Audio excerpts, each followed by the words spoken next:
Mic check. Peas and carrots, persnickety. Hi, I'm Ashley Daigle, and this is Advice from the Cheerbrarian. Never heard that word before? Well, that's because I smushed two words together because I felt like it. This week, we're going to do what we always do mix a dollop of advice to improve your life, born from a few of my successes and a boatload of my mistakes, with the book recommendation of the week, unearthed by my voracious love of reading, from self-help to historical fiction and everything in between. As always, follow wherever you pod and join the Cheerberry on Instagram or Facebook by following me at the @Cheerberrian handle. Anywho, away we go. In today's unsolicited advice, I'm going to be giving you my tips for wrestling with the winter blues. And this advice could not be more topical because I have been wrestling with it literally in the past few days. So I presently come at you from the Midwest in Chicagoland, and we have had an unseasonably warm winter overall, which has been nice but kind of weird. So much so that the past week has been blue skies and 60 degrees, and I thought about pulling the hammock out, which I realized was not the right call, so I didn't. But there has been hope in the air about the end of cold and warmth upon us. And then we got snow. Not a lot. It looked pretty, I'll be honest. But waking up to snow after literally the day before 60 degrees sitting on my porch to record an itsy bitsy book review was like, it was a real kick in the pants, you know? And then I thought, oh, I'm going to do this episode on wrestling with the winter blues. This will be perfect. I'll do it this exact day. Y'all, that was a fool's errand because my energy was low. I will maybe post some clips. It was not cute. It was not cute. So I'm feeling better today. So I have literally just successfully wrestled with the winter blues. So I'm excited to talk to you about it. Now, I have not always lived where there is proper winter. I spent the first 20-ish years of my life in the deepity deep south, down in South Louisiana, where it is a bajillion degrees a lot of the time. And the first time I ever experienced winter was when I came up and went to grad school in Michigan. And I was there for 2 years. And so everyone, in Louisiana would say, "Ooh, what's it like? What's winter like?" And I think I mostly just grumbled.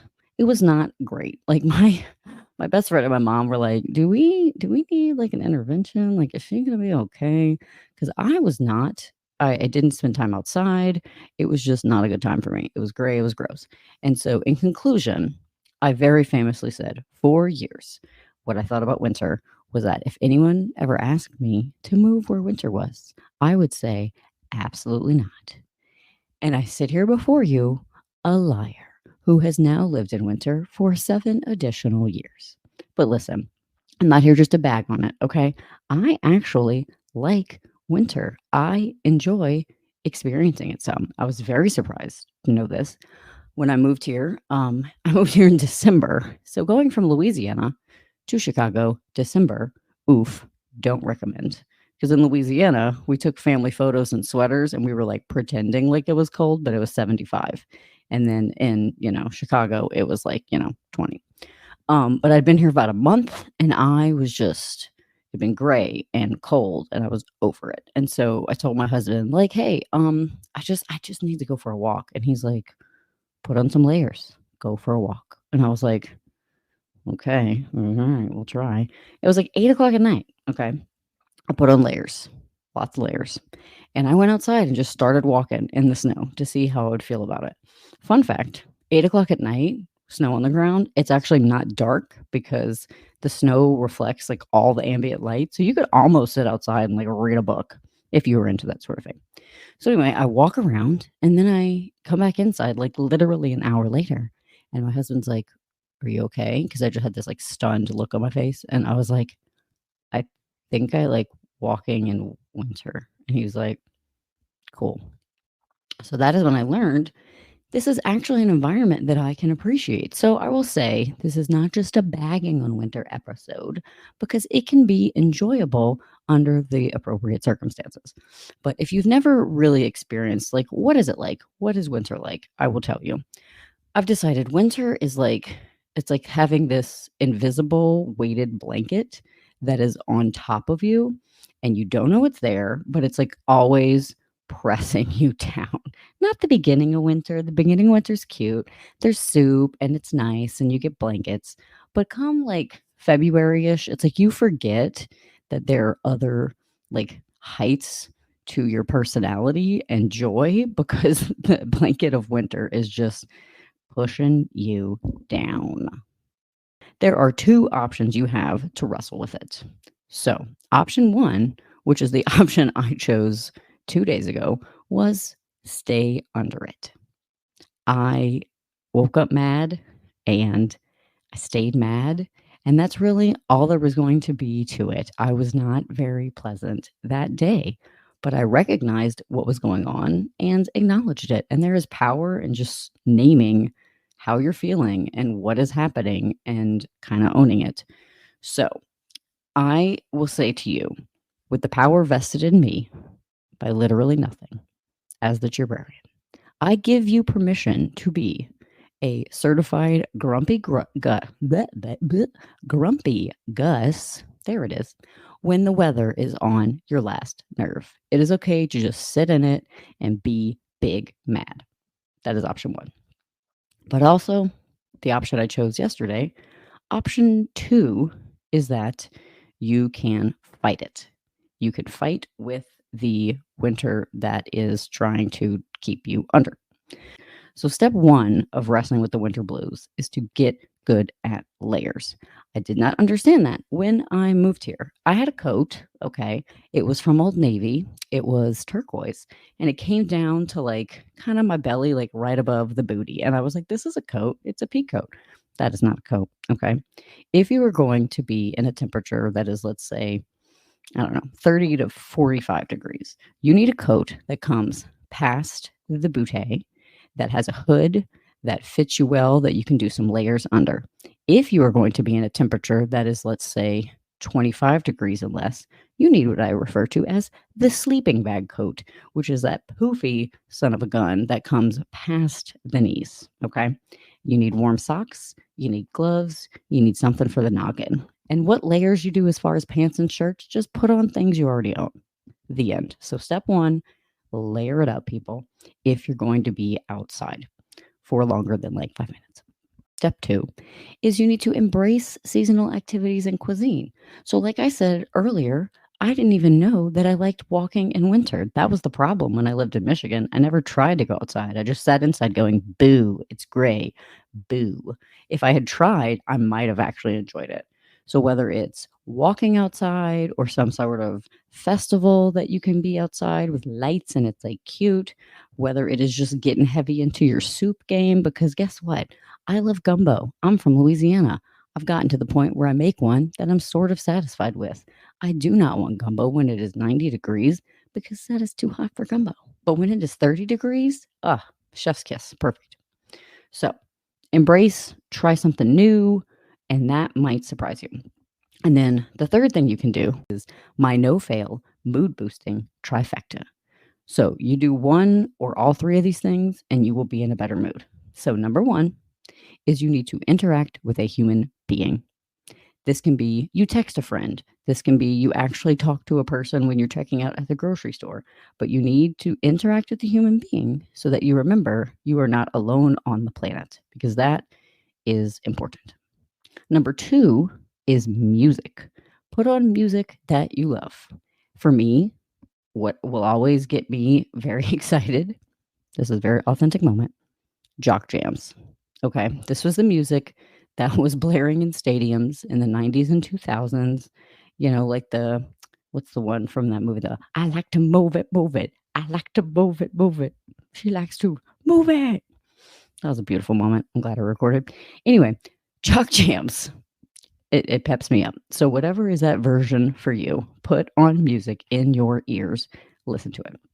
And then the third prong of my no-fail mood boosting trifecta is to move your body. So maybe just stretch, go for a walk, stand up, roll your neck, just change the physical situation your body is in. Don't just like hunch over like a banana. Do something else for your body. And so I will wrap up this segment by saying that if anyone tries to sell you on 5 tips to beat the winter blues. I'm here to tell you that's not real. I don't think you can beat it. I think eventually it's over and then you get to enjoy other seasons, but don't worry yourself about feeling bummed out when the weather is a bummer because that's just how it's going to be. So decide if you're going to fight it or decide if you're going to stay under it and then go about the rest of your day.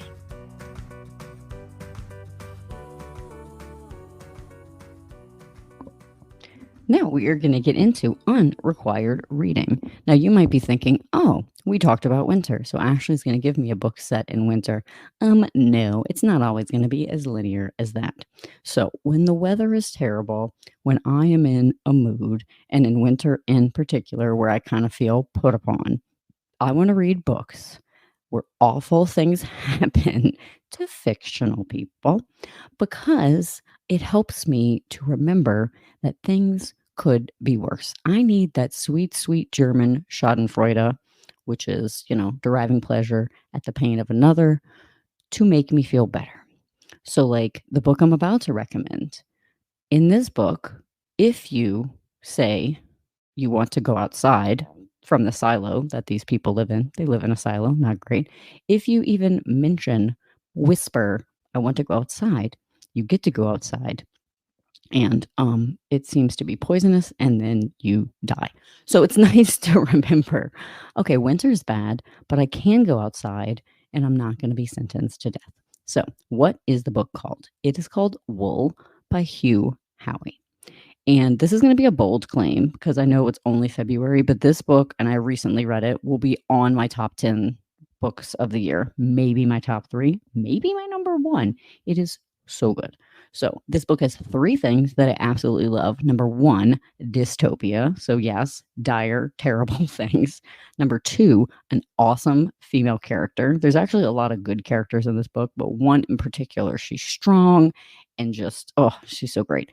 And then there is a friggin' nesting doll of never ending mysteries. So, y'all, this is one of the most surprising books I've ever read. I cannot remember a time where I was so consistently and well surprised, right? So, like, sometimes books surprise you and you're like, oh, that is not a good surprise. But this was a thing where I could not predict where the action was going, and it was twists and turns and turny twists, and I was delighted by it. I borrowed this book from a friend actually who recommended it, and bless her, she was the recipient of just a never-ending barrage of text, just like strings of exclamation points and like capital letters of things that were happening.